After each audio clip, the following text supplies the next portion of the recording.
Hi, it's Scott Hamilton, ROCKFILE, back with another podcast review for your ears. We're going to be talking about non-spoilery Doctor Strange in the Multiverse of Madness. I guess it's Doctor Strange and anyway. Usually I do these reviews right after I watch a movie or a TV show or whatever, but I waited a couple of days because I don't want to get into specifics, because I don't want to get into spoilers. I want to talk about my feelings about the movie. So the short version is, I think it's fantastic. I haven't looked at box office, but it was trending very well over the weekend so far. All my friends that have saw it, one of my friends, he's not a big Doctor Strange fan. He put it in his top 5 Marvel movies of all time. I saw more than one person say that.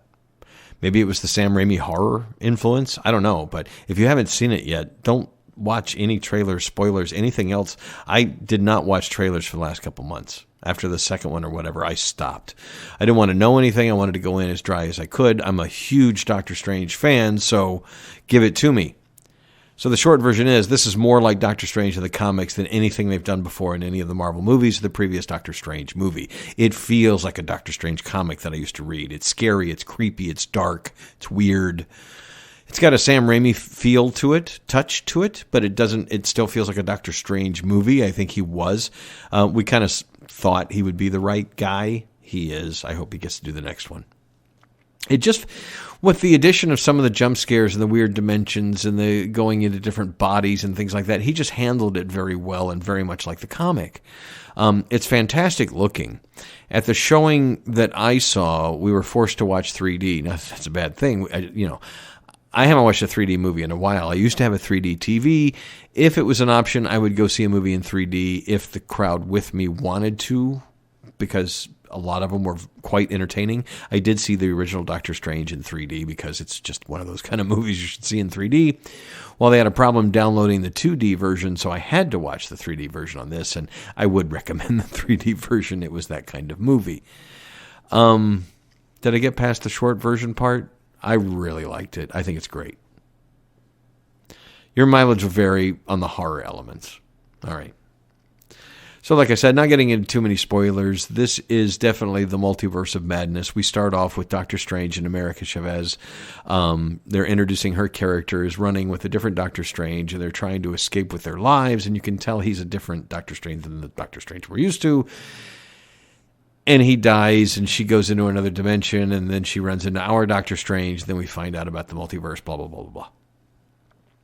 You've seen in the trailers the Illuminati, yes, they do that. And what they do with that, depending on how big a Marvel fan person you are, your mind is going to be blown with who plays the different people in the Illuminati. I thought that was great.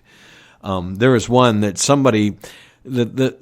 The internet has wanted this person to be this character, and they made it happen. So I don't know if it's going to happen in any other movies or anything else, but they did it for this, and kudos to Kevin Feige and the Marvel team for giving into some fan love and doing what we wanted, and it was glorious. Like I said, this is more like a Doctor Strange movie. He's still front and center. We do have a good villain in this movie. We do have some good side characters. I would have liked more Wong, but he's great when he's in it. The deft touch of Marvel and Sam Raimi, there's a few things they set up in the beginning, and you know from somebody who watches movies all the time that this is going to be a cute scene later in the movie because they just set it up, that it's going to happen. Two characters were talking about something, and you know it by the end, it's going to, and it does, and the credit has to go to Marvel for when that comes, and you know it's coming, it's still great. It's still like, oh, yeah, Sam Raimi, maybe, Kevin Feige, the Marvel team. This still feels like a Marvel movie in places, but this is the edgiest one. It's certainly the more violent, the highest body count, and you can have a high body count because, well, it's a multiverse. I mean, what happens in one universe doesn't always carry over to the other universe, and a character may die here and be alive in another one. And so this opens up a whole lot of possibilities, but I got to say they don't beat you over the head with it. They could have shown us 1,000 different Doctor Strange, and we saw 2 or 3. It's not like the trailers you see for Everything Everywhere All at Once, which I'm dying to see, but she literally in 2 seconds goes through bam, bam, bam, bam, bam, bam, bam, different versions of herself. And they don't do that to you here. I would highly recommend you seeing WandaVision. I would highly recommend you seeing Marvel's What If. Definitely the first Doctor Strange movie. Knowing what went on in Endgame obviously would be important to anything going forward in Marvel. But, I've talked to a few people who aren't the biggest Marvel fans who just watched it and went, it's a fantastic movie. It's just exciting. It definitely follows in the footsteps of the last Spider-Man movie, because that kind of broke everything and how we got here. But this was handled handled the multiverse way, a different way, and we did have some fanboy service, but a lot of it wasn't just service; it was part of the story. I thought it was executed very well. Kudos to Sam Raimi for pulling it off. When it ended, I was just like, wow, that was okay. And there are two end credit scenes, one in the middle and one at the very end. The one at the very end is funny and typical Sam Raimi. The one in the middle is important, but also confusing because there's no explanation to it. It just happens. It introduces a new character, and in the comics, this character is very important. So we'll see what happens with that. I have an upcoming podcast / YouTube channel coming with a lifelong friend of mine, and we're going to be talking about nerd stuff, geek stuff, getting into these theories and explanations and whatever. And so there will be spoiler talk on those that I will save for another time, and that's coming very soon. That's coming this week, actually. But I will say that, now several days removed, I'm ready to see it again. I'm waiting for Best Buy to put up the exclusive Steelbook 4K so I can go ahead and pre-order it. Without a doubt, it's one of my favorite Marvel movies. It was going to be anyway because it's a second Doctor Strange movie. The first one, while I don't consider it one of the best Marvel movies, it's one of my favorite Marvel movies because it's my favorite superhero. And he gets more than his due in this one. And I think Benedict Cumberbatch is doing very well. I think everybody in the movie's good.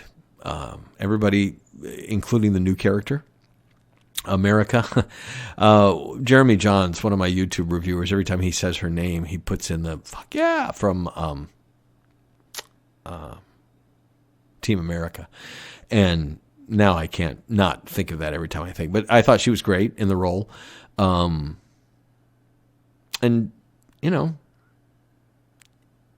it's another... Wow. The thing I'm starting to notice with Moon Knight, with Doctor Strange, with some of the other TV shows of late, even with Eternals, good or bad, they're letting directors and showrunners kind of put their own stamp on things, and for better or worse, the shows are standing out more. The movies are standing out more. Whether they're better is a lot of people didn't like Moon Knight, but I thought Moon Knight stuck out because it didn't feel like Marvel. It did, but it felt like something different. And Doctor Strange feels like something different, and it's great because Marvel's gotten a lot of criticism for kind of cookie cuttering their movies, or at least some of their mythology. And this is definitely not your typical Marvel fare. And the crowd I saw it with, it was a pretty full show, and a lot of people clapped. So. Really enjoyed it. Hope you did too. If you haven't seen Doctor Strange in the Multiverse of Madness, go see it immediately. Don't let anybody spoil it for you. And come back when you have seen it, and we'll have spoiler talk. Scott Hamilton, I'm ROCKFILE. Go watch Doctor Strange. It really is badass. Did I not make it sound too bad? I don't think I made it sound badass. Anyway, have a great day. Thanks for listening. More is on the way.